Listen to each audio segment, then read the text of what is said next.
Primeiro, bom dia, boa tarde. Obrigada pela presença de vocês. Já vi os R3 hoje na UTI. E o objetivo da nossa discussão hoje é a gente discutir com vocês um pouco a abordagem do paciente em choque. Choque lato sensu. Como você vai fazer nas primeiras horas? E o que tem de inovação no que se refere a vasopressor, ao entendimento da melhor escolha farmacológica?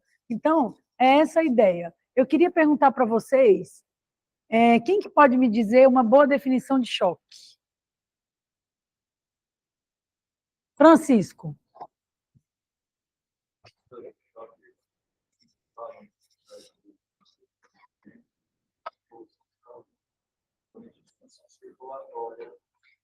Falência circulatória. Também acho que esse talvez seja um dos melhores denominadores. Vamos dizer que o choque é a expressão clínica de uma falência circulatória aguda, seja ela de qualquer natureza, mas ela evoluirá, se não revertida, para oxigenação celular inadequada. Então, essa expressão clínica da falência circulatória aguda, ela pode acontecer independente da etiologia. Se for cardiogênico, a etiologia é uma disfunção cardiovascular. Se for séptico, é uma causa infecciosa. Se for obstrutivo, é uma causa mecânica. Se for hipovolêmico, é uma causa de redução abrupta do retorno venoso. Mas, clinicamente, o paciente terá uma expressão clínica de uma falência circulatória aguda, que resultará em disóxia tecidual. Concordam? Certo. Nós todos conhecemos essa curva. Vocês lembram dela? Do Guyton? É a curva DO2-VO2. E nós temos uma reserva bastante adequada do ponto de vista orgânico, e vocês vão ver isso, que cada órgão tem a sua curva de DO2-VO2. Isso não é sistêmico, isso é órgão a órgão, e isso foi descrito por Weil, de entender que cada órgão tem a sua curva DO2-VO2, e por isso que alguns, como o rim, como o sistema nervoso central, eles sentem prematuramente a hipóxia, porque a curva é distinta. Então, essa curva significa o quê? Existe uma reserva que é suficiente para tolerar importantes ou acentuadas quedas de DO2, sem alterar VO2 e, por consequência, sem resultar em disóxia tecidual. Entretanto, esse é o ponto do DO2 crítico, que nós chamamos, abaixo do qual qualquer alteração de oferta vai gerar alteração do consumo e, por consequência, anaerobiose. Saber esse ponto é toda essa questão nossa de diagnóstico clínico, hemodinâmico, marcadores, de entender qual é o momento que o paciente está virando para o choque. Agora, esta curva, ela é órgão a órgão. Tem vários estudos do Jean-Louis Vincent, do Jacques Creter, que estudou muito perfusão e que entendeu que cada órgão tem a sua curva de DO2-VO2. E por isso que numa fase aguda de um insulto hipóxico, nós temos os mecanismos todos que vão entrar em compensação à hipóxia e que vão fazer com que o DO2 esteja nessa faixa, ou seja, há um limite maior. E isso depende de órgão a órgão, de comorbidades, da situação clínica do paciente, daquela circunstância entre insulto e hospedeiro. E isso é muito interessante. Por exemplo, numa hipóxia, numa falta de volume, numa hemorragia, num choque, existem fatores transcricionais, porque isso é em nível celular. Existem fatores transcricionais, como, por exemplo, HIF-alfa. Vocês conhecem isso? É o fator induzido pela hipóxia, HIF-alfa. Depois vocês vão estudar isso. Então, no momento de um insulto anóxico isquêmico, choque, hipotensão, hipovolemia, você tem, célula a célula, esse fator transcricional que está aquiescente. Naquele momento, você induz o HIF-alfa. Se você induz o HIF-alfa, você induz o fator transcricional induzido pela hipóxia, ele aumenta a liberação de óxido nítrico, ele ativa a NO-sintase, isso vai gerar vasodilatação, aumento do débito cardíaco, é um dos mecanismos compensatórios. Aí o doente tem estenose coronariana, tem estenose aórtica, ele não consegue vasodilatar. Ele vai ter um DO2, VO2 mais encurtado, o ponto crítico dele é deslocado para a direita. E daí todas essas interpretações de por que os fenótipos do choque são tão distintos. Então, esse é um ponto interessante. Outra coisa que isso gera uma discussão, e eu quero que vocês tenham essa ideia para vocês estudarem cada vez mais, todas as grandes síndromes nossas que nós estudamos, síndrome do desconforto respiratório, choque séptico, choque cardiogênico, eles têm manifestações clínicas as mais variadas possíveis. E hoje a gente estuda isso como fenótipos. Vocês têm lido a respeito disso? Vou dar um exemplo. Choque cardiogênico. O choque cardiogênico tem 5 fenótipos. O fenótipo clínico depende da natureza do insulto, do tamanho do insulto. Então, vou falar de cardiogênico, infarto agudo do miocárdio. Então, um infarto oclusivo de descendente anterior, é um infarto grande. Então, um insulto maciço. Ele depende da natureza do insulto, da extensão do insulto, mas das comorbidades, da resposta inflamatória, do background genético, dos toll-like receptors, do como responde o endotélio, de fatores circunstanciais daquele momento, da anemia, de uma hipoxemia por um outro mecanismo, e daí o entendimento de que estas doenças não dá para você implicar tratamentos muito protocolares para todos os pacientes, existe uma linha do cuidado, mas existe uma variabilidade muito grande que são os fenótipos. Em sepse, tem 3 ou 4 fenótipos já descritos, de acordo com biomarcadores que não estão ainda na nossa prática clínica, mas você já vai entender quem é o mais inflamado, quem é o mais anérgico, quem é o mais vasodilatado. Então, cada vez mais a gente tem que entender que estas curvas fisiológicas de compensação, elas são individuais. Depende, por exemplo, gente, inclusive de hipotermia, de taquicardia, de uso prévio de medicamento. E daí, é tão difícil você fazer um diagnóstico adequado e instituir uma terapia que seja tão personalizada. Se você tem um indivíduo que está deste ponto da curva para baixo, ele entra em desequilíbrio DO2, VO2. E aí, anaerobiose. Por quê? Porque nós sabemos que o oxigênio é o aceptor de elétrons da aerobiose. Faltou oxigênio, anaerobiose. Anaerobiose, choque. E quando foi descrito o choque?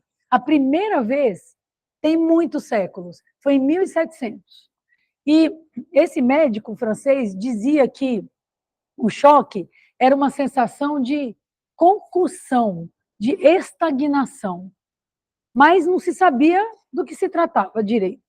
Depois, um tempo depois, esse cirurgião que tinha experiência militar, ele foi o primeiro a entender que o choque muitas vezes era uma resposta necessária a uma lesão e que o paciente poderia morrer dentro de alguns minutos. Era só o que se sabia até o século XIX. Este intensivista, e quando vocês tiverem tempo, eu quero que vocês leiam alguns estudos deles, porque tudo que a gente sabe hoje de fisiologia hemodinâmica, cardiovascular, foi ele que descreveu. Ele formou Jean-Louis Vincent, ele formou Jean-Louis Teboul, ele formou os grandes intensivistas que hoje estão aí com 60, 70 anos.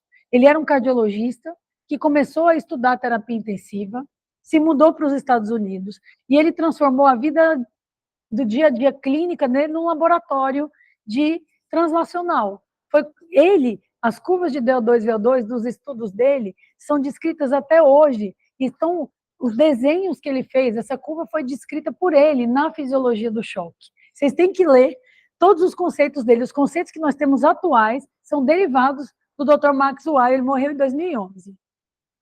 E é dele um conceito interessante de que o choque, ele é um incêndio orgânico.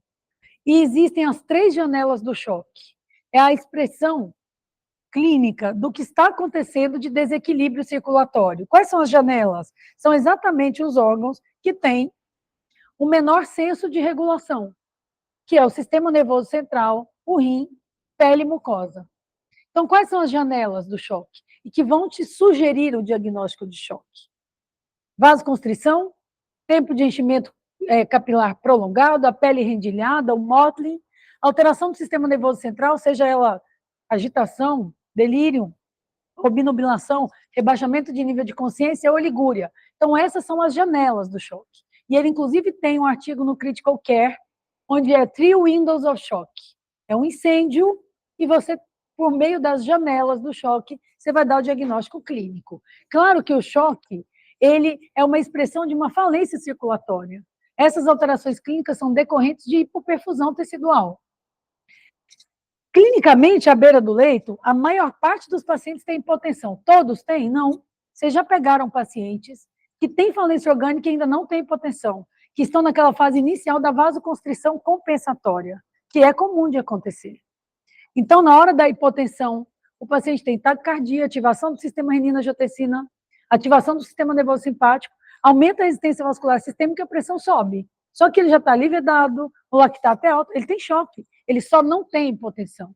A hipotensão é inexorável, ela vai acontecer. E qual é o limite da hipotensão, abaixo do qual, possivelmente, esse paciente, na presença de hipoperfusão tecidual, tenha choque? Por mediana, a PA média que realmente caracteriza o choque é PA média menor que 65 milímetros de mercúrio. Serve para todos? Claro que não. Tem paciente com 60 que não tem choque. Nós não vimos lá na UTI, um paciente com ciência cardíaca, magrinho, 60, tomando vasodilatador, lactato bom, urinando. A mediana dos estudos é PA média menor que 65 milímetros, ou PA sistólica menor que 90, ou cair pelo menos 20 milímetros de mercúrio em relação à PA média do paciente antes desse insulto. Mas, mais uma vez, isso depende do paciente. Na média, PA média menor que 65 milímetros, na presença de hipoperfusão tecidual. Qual é o marcador plasmático de hipóxia tecidual? Lactato. É necessário o lactato alto para o diagnóstico do choque? Não. Porém, a maior parte dos pacientes tem lactato elevado. Todo lactato elevado significa choque? Não, porque o lactato ele é um produto da produção e da depuração, que depende de piruvato desidrogenase, das enzimas hepáticas. Então, existe uma produção e um clearance. Tem paciente que não tem choque, tem disfunção hepática, tem intoxicação, por exemplo, com paracetamol, com acetaminofeno, e tem hiperlactatemia sem choque. Nós, intensivistas, emergencistas, vamos pegar muito mais hiperlactatemia na presença de choque, mas nem todo lactato alto significa choque. Então, isso nós temos que saber. Entretanto, quanto maior o lactato, pior é a mortalidade. Isso já vem descrito há muitos anos e é um marcador plasmático de anaerobiose. É muito importante que nos primeiros minutos do choque, onde quer que o paciente esteja, na emergência, no centro cirúrgico, na UTI, na enfermaria, a gente tenha uma ideia da etiologia. E essa descrição é do Max Weil também. Então, nós podemos dividir o choque em 4 tipos, de acordo com a etiologia. Qual é o mais comum? Vasoplégico, é o séptico, choque vasodilatatório. Esse choque, qual é a causa mais comum etiológica? Sepse. E aí vem vasoplegia pós-operatória, choque adrenal, choque neurogênico, medular, certo? Mas a principal causa é sepse. De todos estes, este é o choque presente em 6 em cada 10, 60% dos pacientes. Segundo tipo de choque mais presente, cardiogênico. 15 a 18% nos estudos. Qual é a causa mais comum de choque cardiogênico? Infarto agudo do miocárdio com supradesnivelamento do segmento ST. Tem paciente sem supra, que vai ter choque cardiogênico, e tem paciente evolução de cardiomiopatia, obstrução valvar aguda, miocardite, pericardite, arritmias refratárias, pós-circulação extracorpórea, mas 70% é infarto agudo do miocárdio. Terceiro choque mais comum, hipovolêmico, 10 a 15%. Aqui, hemorragia, fase aguda do trauma, grandes perdas volêmicas, hipovolêmico. E o quarto, mais infrequente, é o obstrutivo, mas esse precisa de um diagnóstico muito imediato. Quem é o obstrutivo clássico? Embolia de pulmão, falência aguda circulatória do VD por aumento da pós-carga, pneumotórax hipertensivo, tamponamento cardíaco, dissecção de aorta. Como é que você faz esse diagnóstico? Rápido, em minutos, poucos. Concordam? Então, se o doente tem hipotensão, taquicardia, uma falência orgânica que exprima a hipoperfusão tecidual, enquanto você vai instituir medida terapêutica, você está fazendo ultrassom. É obrigatório. E com ultrassom, você já diferencia de cara se você tem um choque com o coração hiperdinâmico, com o coração normal, ou se você tem um choque aqui, com falência do VD, com disfunção aguda por tamponamento, ou você tem uma discinesia, uma cinesia nova, uma discinesia global, ou nesse caso você tem câmeras pequenas por redução abrupta do retorno venoso, não dá erro. O POCUS vai te dizer o que o seu paciente tem. Isso nós temos que ensinar para todo mundo. Por isso que o ultrassom tem que ser uma ferramenta para nós intensivistas de bolso. Esse é o futuro imediato, porque isso tem que estar em todo lugar, vocês concordam? Na emergência, a mesma coisa. Então, esse é um fato. E esse já é uma descrição do Max Weil. Se vocês forem estudar choque circulatório, é impressionante, mas o melhor estudo até hoje, em termos de artigo de revisão, que vai te dar essa explanação geral, é de 2013, no New England, que é essa referência, de Baker e Vansan. Depois de lá, veio um consenso europeu em 2014, que ele vai só graduar as intervenções diagnósticas e terapêuticas, e agora a Sociedade Europeia publica o novo consenso europeu, que inclusive é a base do congresso que nós vamos fazer, a MIB ESICIM, separado do CBMI, que vai ser em setembro, só de hemodinâmica e ventilatório, para a gente discutir essa nova publicação. Essa é a ideia. A disciplina de emergências tinha um congresso anual, muito pequeno, a UTI não participava, eu acabei com isso, claro, e fizemos esse agora, a MIB ESICIM. Eu sou representante América Latina da ESICIM, estou na diretoria da MIB esse ano, nós vamos fazer um congresso super interessante em setembro, todos vocês vão ganhar a inscrição, porque eu sou da ESICIM, eu vou dar inscrição para todos os residentes, e nós vamos fazer só hemodinâmica e ventilação para discutir os guidelines novos. Então, tem guideline novo de choque, não mudou muita coisa, mas muito de ferramenta de monitorização e diagnóstico que nós vamos falar, e ARD, vocês sabem que tem uma publicação recente, aí de uns 2 meses atrás. Então, é essa a ideia. Então, não tem muita coisa de escrita de choque circulatório lato sensu. Esse é um artigo que até hoje é mais citado. Tem essa figura, inclusive, lá, desenhada em rosa, mas mostrando que o POCUS é necessário. Ele tem uma figura que eu já não uso mais em aula, porque na expressão desse início, ao invés dele falar eco, POCUS, ele fala estime o débito cardíaco, e aí é PVC, SVO2, porque em 2013 era, mas hoje não é mais. Estime o débito cardíaco, POCUS, concordam? SVO2 baixa, vai exprimir desequilíbrio DO2, VO2, sem dúvida, mas boa parte dos pacientes que a gente pega já tem saturação venosa alta, já estão chuntados. Então, não é uma ferramenta diagnóstica, ela vai te auxiliar a tratar o doente. Entretanto, o diagnóstico é ultrassom clínico e tal. Bom, se eu estou diante de um choque, que no ultrassom eu tenho uma veia cava inferior com alto índice de colapso e um ventrículo hiperdinâmico normal, provavelmente eu estou diante de um choque séptico, ou, se for pós-operatório, vasoplégico, ou anafilático e tal, mas choque séptico até prova em contrário. No choque cardiogênico, depende do que você vai encontrar. Aqui, por exemplo, um infarto de parede anterior, septal e ponta. Aqui, você tem veia cava inferior sem colapso, ou seja, você tem aumento de PVC, você tem distensão. Então, aqui, provavelmente, você está diante de um caso de infarto agudo do miocárdio, que nos primeiros minutos, você tem 10 minutos para fazer um eletro. Aí, seu doente tem choque. Você tem 2 modalidades de tratamento que você tem que instituir imediatas. Quais são? O suporte hemodinâmico, sempre, independente da natureza. E o segundo, o tratamento específico. Se for séptico, o que é o específico? Cultura, antibiótico, drenagem de foco. Se for cardiogênico, o que é o específico? Angioplastia primária, nesse caso. Concordam? Passou de 120 minutos, não tem expectativa, fibrinólise.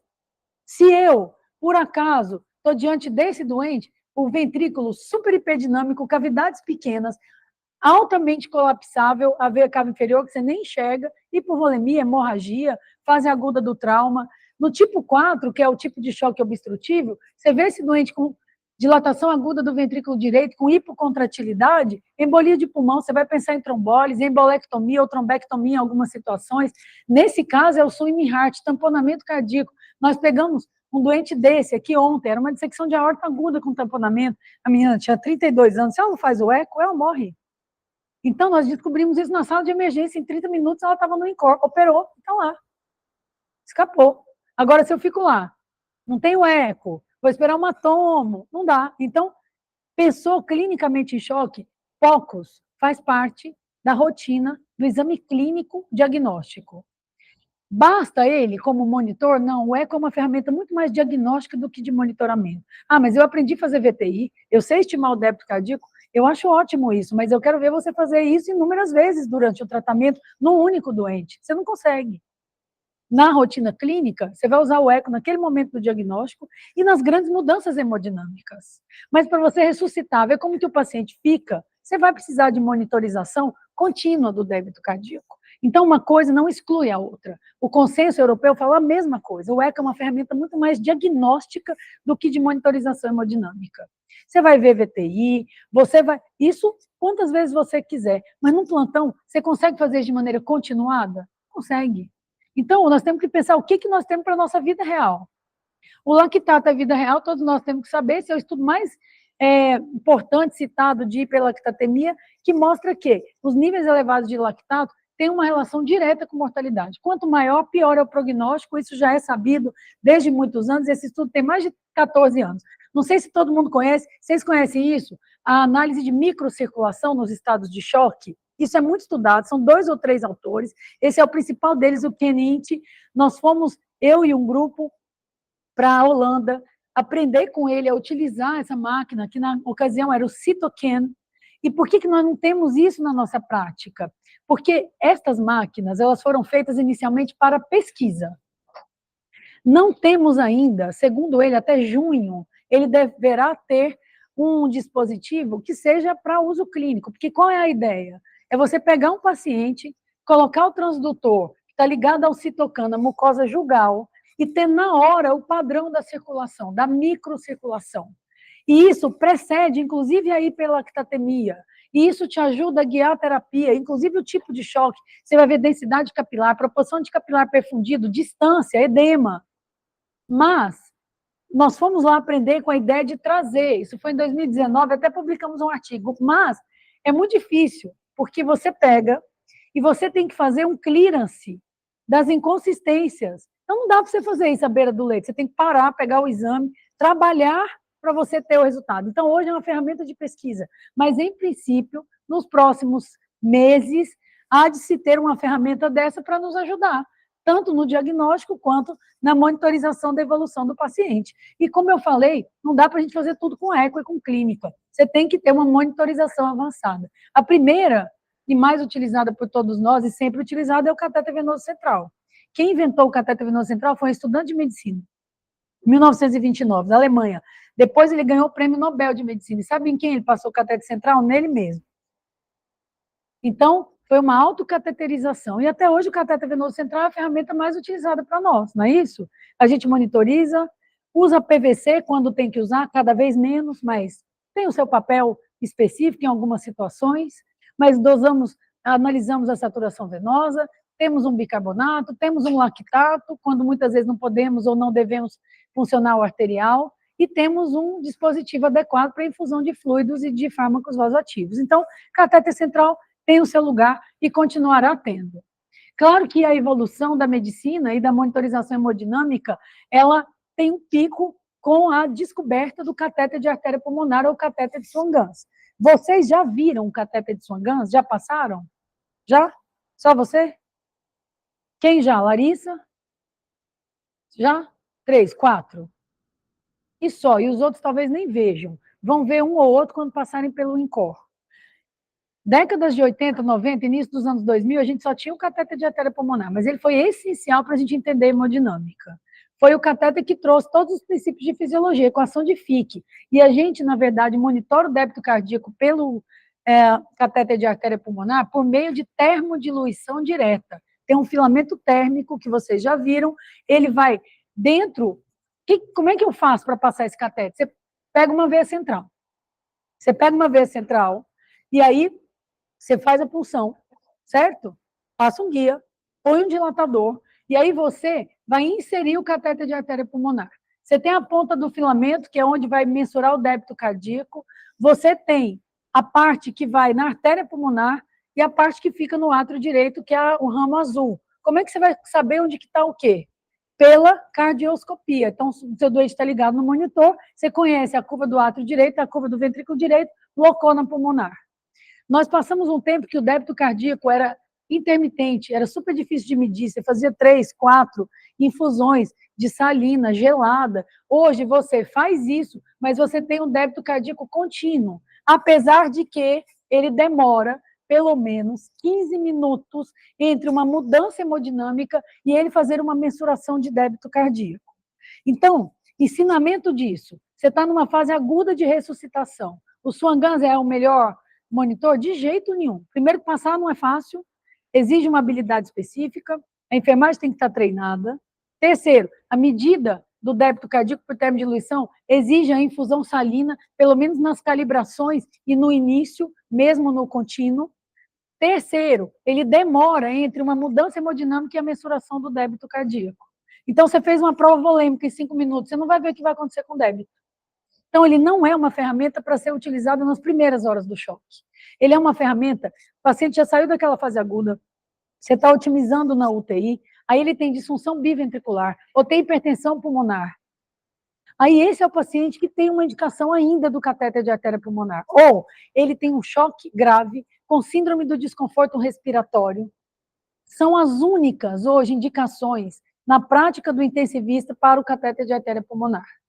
Então, em todos os artigos, estudos, consensos, onde sugerimos o tipo de monitorização, deixamos o catéter de artéria pulmonar para o cardiopata com choque cardiogênico, ou choque séptico com função bi, ou choque séptico com síndrome do desconforto respiratório, ou aquele cardiopata que você vai decidir entre ventrículo artificial, transplante, que você tem que monitorizar pressões direitas, porque o que ele te dá que os outros monitores não dão? Ele mede a pressão pulmonar, a sistólica, a média, a diastólica, ele mede capilar, dele deriva-se, inclusive mensurado, DO2, VO2, variáveis de oxigenação como essas, extração. Então, em termos de riqueza de variáveis, o Swan-Ganz é o mais rico. Só que ele tem essas limitações que vocês têm que conhecer. Esses artigos eu fiz com De Backer e com Cecconi. Quem quiser ler, ainda tem um lugar? O lugar é esse que eu falei aqui para vocês. Hipótese alguma para a fase aguda de um choque séptico. Fase aguda de um choque, nós temos hoje inúmeros monitores minimamente invasivos e até não invasivos. Eu estou no PS daqui com esse monitor. Estou fazendo um estudo. Esse estudo é o seguinte, vida real. Não vou falar vida maravilhosa que a gente quer ter com tudo que tem direito, mas vamos falar vida real. Vocês dão plantão em emergência. Um paciente chega em choque. As primeiras 6 horas, alguém passa PAI? Não passa. Tem vaga de UTI? Não tem. Não é assim que funciona? Então, a vida real, o paciente chega, você dá volume, dá um antibiótico, continua hipotenso, você passa o catéter e põe uma NOR, não é assim que funciona? Ninguém passa PAI na emergência, estou falando ninguém na média. Você fica esperando a vaga vai sair um dia depois. A mortalidade do choque séptico no Brasil ainda é 55%. O estudo da Flávia Machado, da Unifesp, publicado 2 anos atrás, o estudo SPREAD na emergência, mostrou que o hospital público ainda é 55%. O hospital privado é 20%. Brasil. E o principal motivo que o hospital público é 55% é que não tem vaga de UTI. Então, boa parte dos pacientes evolui para óbito ou para vida na emergência. Então, como essas primeiras horas você não tem ferramentas de monitorização, qual que é o protocolo que eu estou fazendo? Aqui já tem 8 pacientes randomizados. Eu estou pegando paciente com choque séptico nas primeiras horas e randomizando para estratégia padrão, que é essa nossa. Ou estratégia de monitorização hemodinâmica não invasiva. Então, é um esfigmo, pletismógrafo, e você tem débito estimado, volumes, resistências. Para que isso? Para favorecer a reposição volêmica, o suporte vasopressório quinotrópico nas primeiras horas. Limitações óbvias. O doente muito chocado, você acha que o manguito vai mensurar o débito cardíaco? Não vai. Então, desses 8, esses 8 foram os que ficaram de 13, porque 5 não deu. Então, esse aqui é para doente muito grave? Não. Esse, inclusive, É o primeiro estudo em choque séptico. Só tem estudo com esse paciente, com esse monitor, em pacientes de risco intermediário, perioperatório. Por exemplo, um vozinho vai fazer uma cirurgia de vesícula e o anestesista fala, não, esse é o caso que eu não passaria PAI, mas eu quero ter um débito na mão para eu acertar a volemia, porque uma hipotensão para ele pode ser pior. É esse o caso, se usa. Mas eu estou testando num paciente que não tem alternativa, que é o nosso, da emergência. Então, hoje mesmo, na visita, eu estava contando com uma paciente que vocês me mostraram lá na UTI, que eu vi na emergência segunda, e que o indivíduo deu 700 ml, que eu estou revoltada com esse número até hoje, que eu não sei de onde que ele tirou isso, de fluido. Se ele tem um monitor desse, ele sabe se ele tem que dar mais, se ele está se beneficiando. Então, a minha hipótese é que esse monitor, você vai fazendo provas dinâmicas de fluido-responsividade, olhando o débito, você vai ter uma possibilidade maior de ressuscitar mais adequadamente as primeiras horas, especialmente as primeiras 3 horas, que é o que vale, gente. É isso. Este, então, tem essas limitações. E estes são hoje os monitores mais utilizados. São os minimamente invasivos. Tá? Então, considera-se o Swan-Ganz como invasivo, ClearSight, Baxter, bioreatância e outros não invasivos, e estes demais minimamente invasivos. Os minimamente invasivos clássicos, eles vão mensurar o débito cardíaco por meio do contorno do pulso. Então, é necessário uma PA invasiva, que pode ser radial.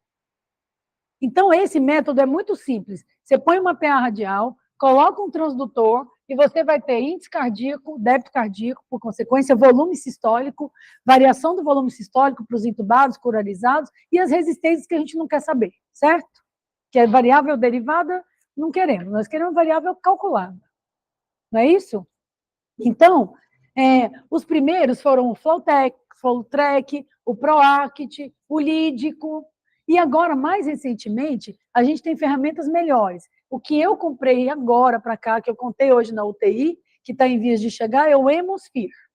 O Hemosphere, então, é um monitor de débito cardíaco minimamente invasivo, que você vai passar a PAI e vai avisar a enfermeira, eu quero o transdutor do Hemosphere. A PAI é normal, pode passar com gel, com o que tiver. Só que o transdutor é dele. O transdutor é o catéter, é o dispositivo, é o descartável. Esse transdutor é um transdutor que vai, por meio do contorno do pulso, pela derivada do contorno do pulso, estimar o débito cardíaco. E esse débito cardíaco, na maior parte desses monitores, é batimento a batimento. Alguns são calibrados, outros são não calibrados.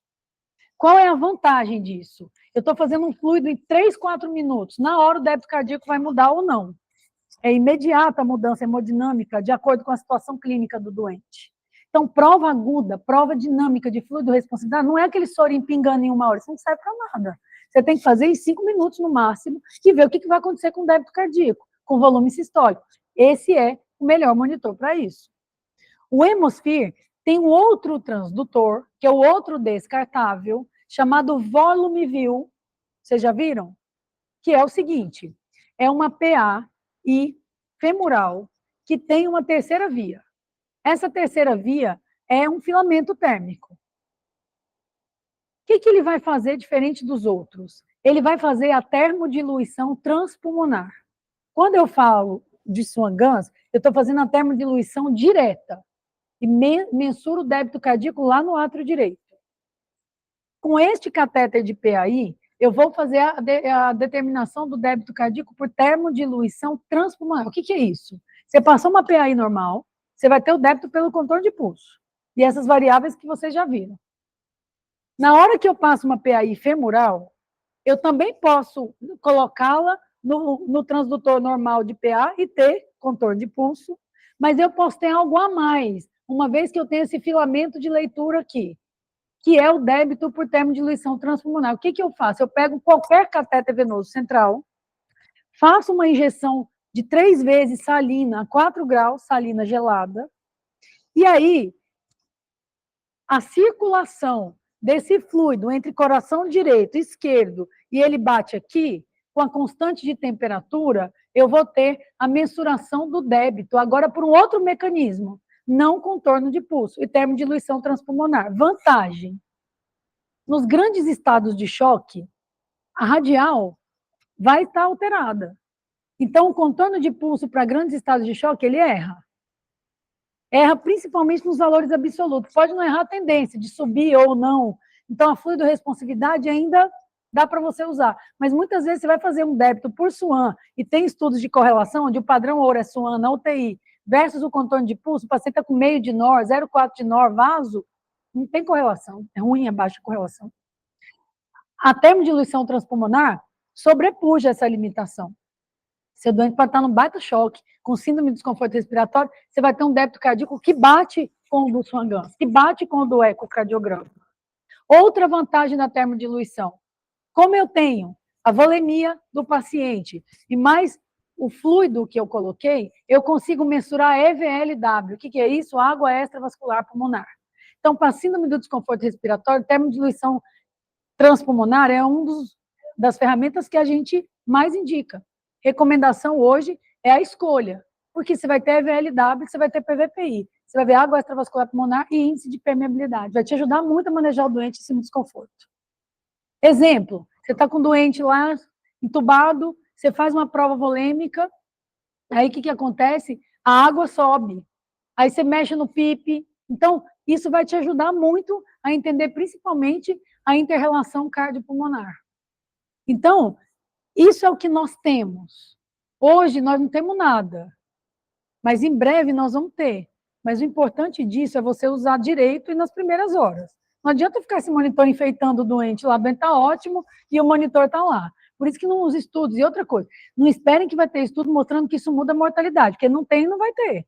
O dia que o monitor mudar a mortalidade, o que vai mudar a mortalidade é o pacote do tratamento, e o monitor faz parte disso, você vai entender melhor a fisiologia do doente. Mas, mais uma vez, você vai usar só a variável numérica para tratar um doente? Óbvio que não. Às vezes ele tem um índice cardíaco lá que está 2, você fala, está baixo, mas ele está ótimo, urinando bem perfundido, lactato bom, você não vai fazer nada. Os protocolos que tentaram mostrar que algum monitor era superior ao outro ou a não monitorizar, todos faliram. Todos falharam. Por quê? Porque não existe você fixar um protocolo para pacientes que têm fenótipos tão distintos. É a mesma coisa em ARDS. Então, isso aqui tem que ficar na cabeça de vocês. Tem um monte de empresa e de dispositivos, mas os métodos clássicos são esses que eu falei. Você fez o diagnóstico, pressupôs uma etiologia, o pilar do tratamento é baseado em 2 fundamentos. A ressuscitação hemodinâmica, isso vale para absolutamente todos. E ao mesmo tempo que você está ressuscitando a hemodinâmica, você está pensando em tratar específicas causas. Se isso está na sua cabeça, você não erra.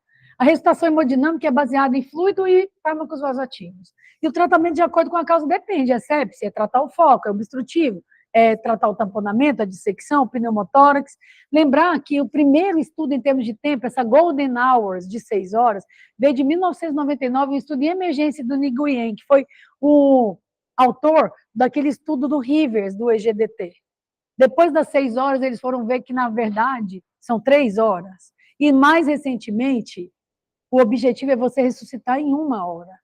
E esse 1 hora nem é algo que vem novo, isso vem de Adams Cooley, o pai da cirurgia cardiovascular, na década de 80, que desde 60 dizia que você vai saber o que vai acontecer com o paciente de acordo com a resposta dele da primeira hora de tratamento. Então, isso evoluiu muito.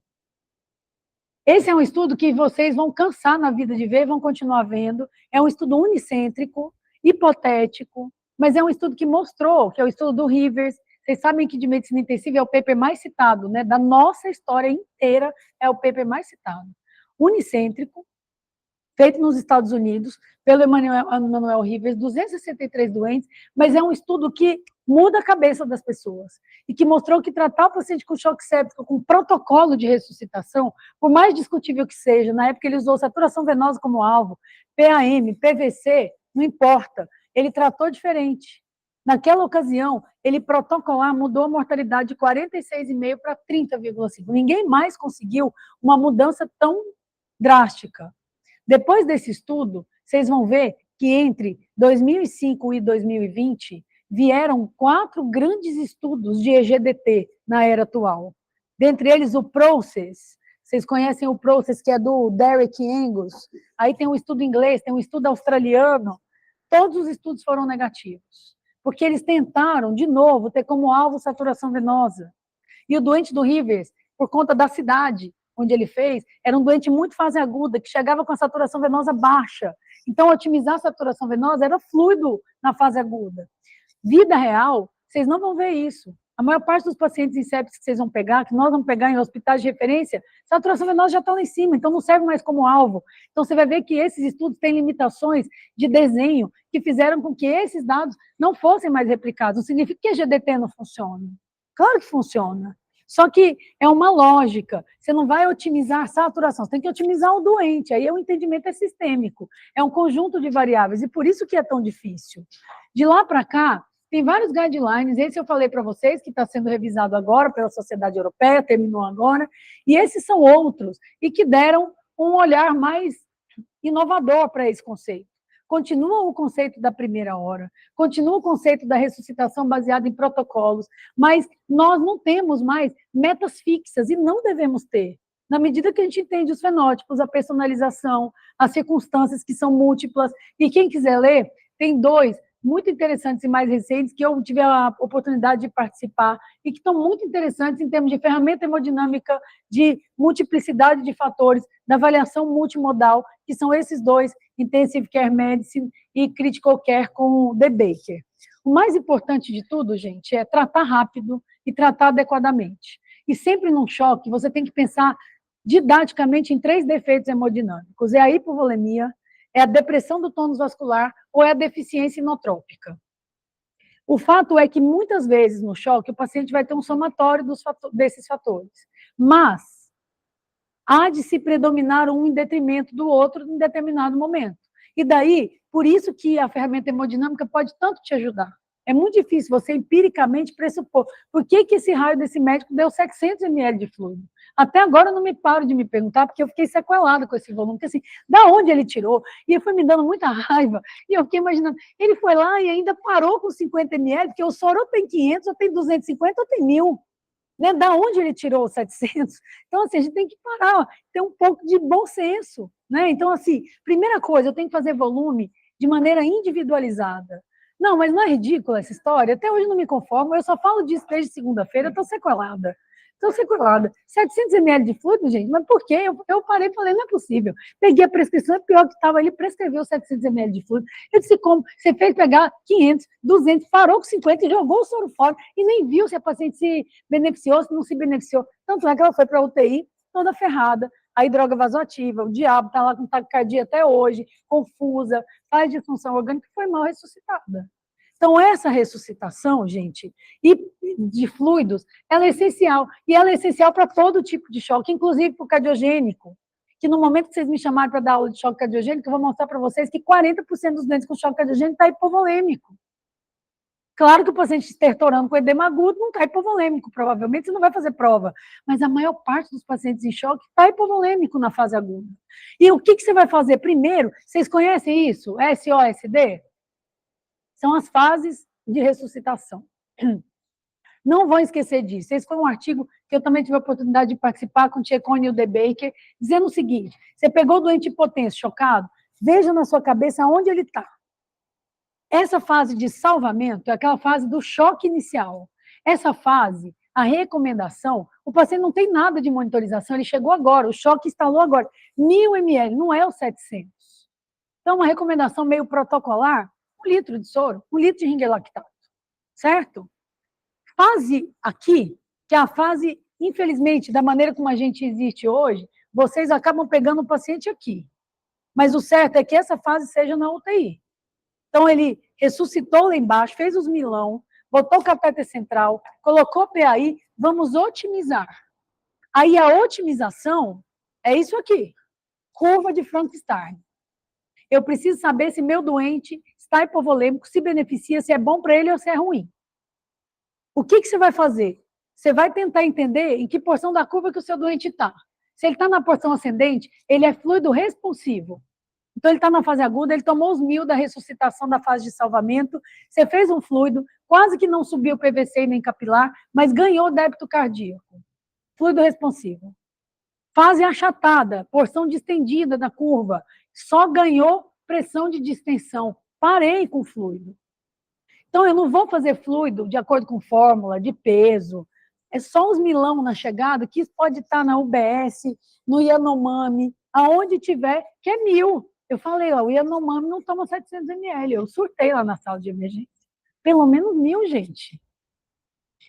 E aí, você vai avaliar. Ideal é que seja um monitor de débito. Ideal. Não tendo monitor, se tiver o eco e souber mensurar débito cardíaco e olhar a cava, já te ajuda. Ó, perdi a colapsabilidade da cava. Enchi. Não vou mais.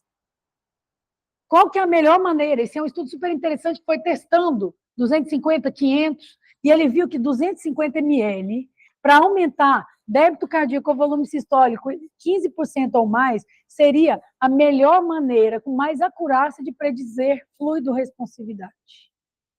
Se eu fizer com 10%, boa parte desses pacientes não beneficiou. Eu estou aumentando a sensibilidade do meu tratamento, mas não a especificidade. Maior ou igual a 15, alíquotas de 250, talvez seja a melhor maneira. O estudo do Rivers, os pacientes recebiam 8 litros, eram outros tempos, outro entendimento, não se utilizava vasopressor precoce, nós aprendemos muito de lá para cá. Então, hoje a ideia é essa, e essa fase é essa fase aqui. Otimização. Você vai dar fluido até aqui, gente. Daqui para cá, estabilizou, aí depois é descalonar, é tirar, é a fase de hipervolemia, que você filtra, que você põe diurético, que o paciente está melhorando a injúria de permeabilidade. Então, lembrar que fase você está. E, idealmente, usar monitor de débito. Raising legs, funciona? Funciona. É interessante, mas tem que saber fazer. Não dá para o paciente agitado, com delírio, que você não tem uma cama ideal para fazer isso, você chegar que nem doido lá na beira do leito, ficar levantando a perna, isso não funciona. Agora, isso aqui num ambiente controlado funciona. Você pode muito bem, ao invés de fazer a prova e ver se ganha ou se não ganha, elevar as pernas desde que aqui ele esteja a 0 graus.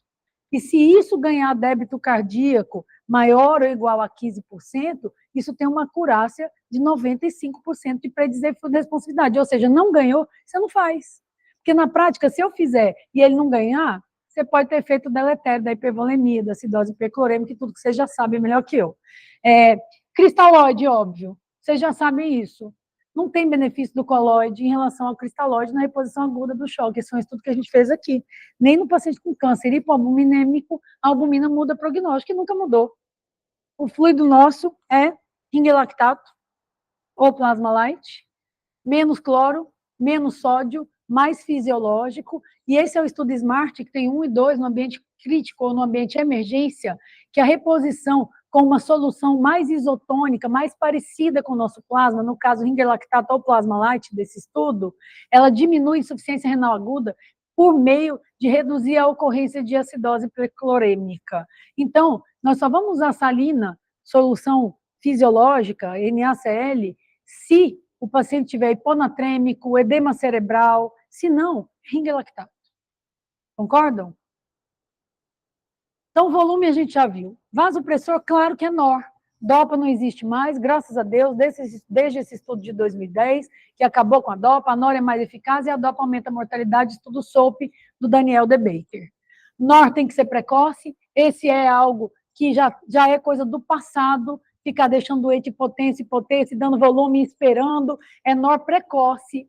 Eu e o De Baker, naquele artigo, chegamos a ousar dizer o seguinte, que o doente que chega com diastólica menor ou igual a 45 já entra logo com vasopressor enquanto está preparando o volume, que esse é o doente grave, que vai ter maior chance de disfunção orgânica. Então, NOR, epinefrina tem que ser precoce. Mas tem 30%, 40% dos doentes que, apesar da NOR, continuam refratários. E aí vem os sistemas que sobram, que não são os catecolaminérgicos, renina, angiotensina, aldosterona e vasopressina.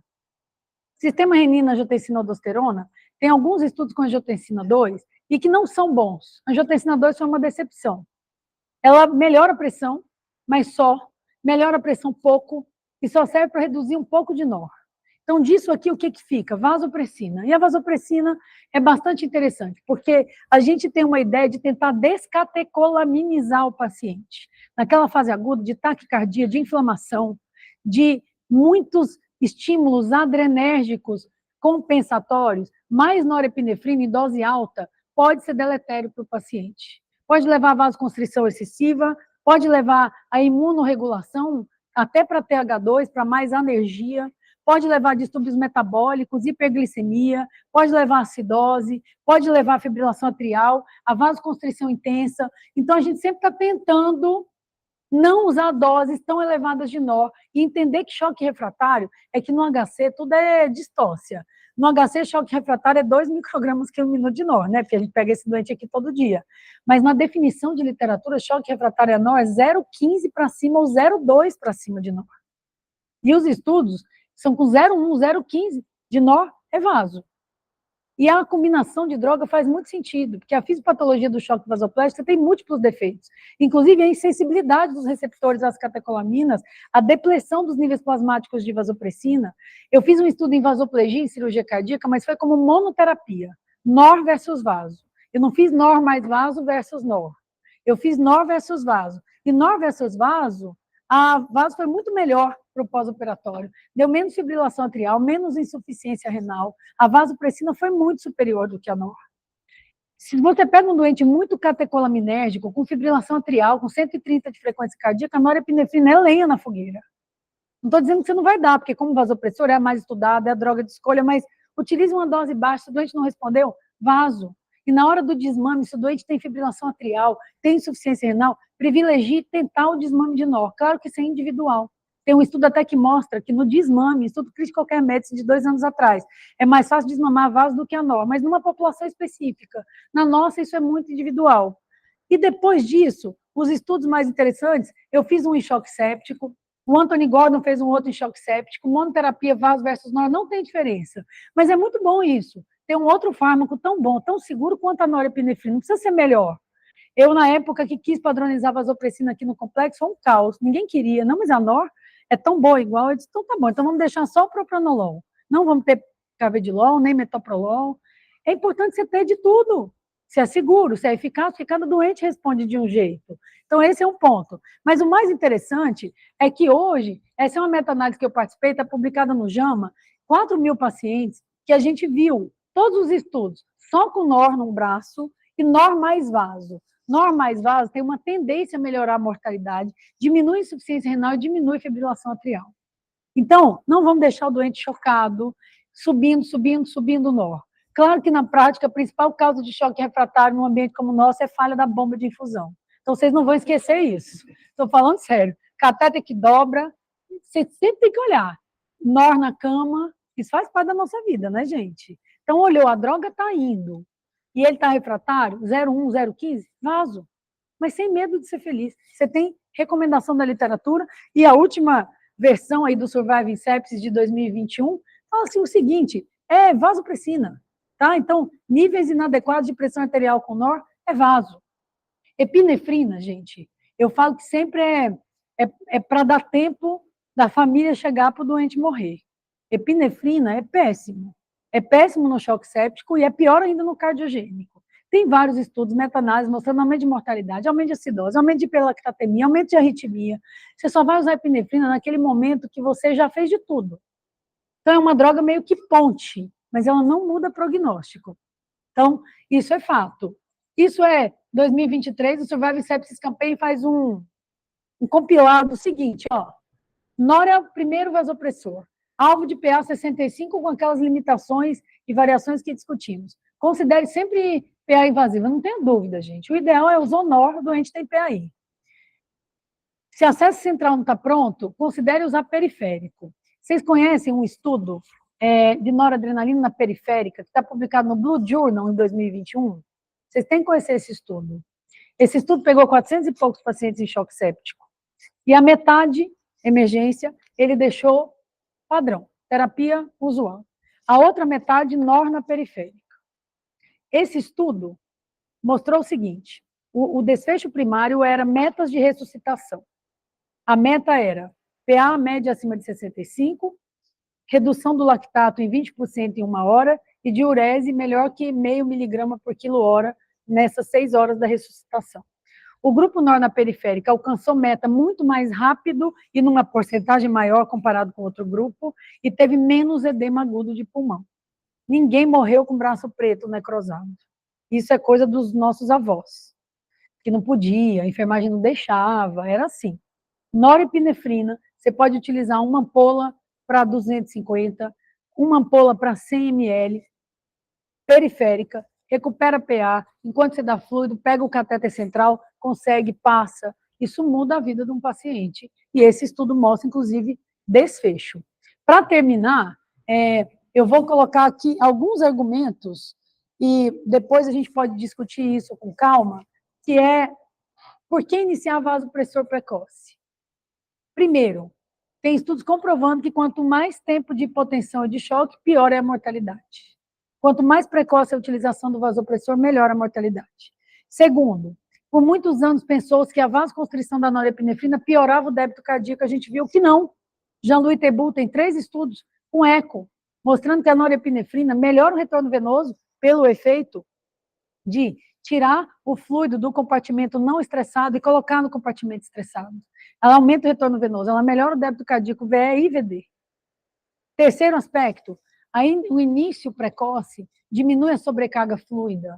Os estudos de início precoce, o doente recebe menos volume. Por isso que deu menos edema agudo de pulmão no estudo do Blue Journal.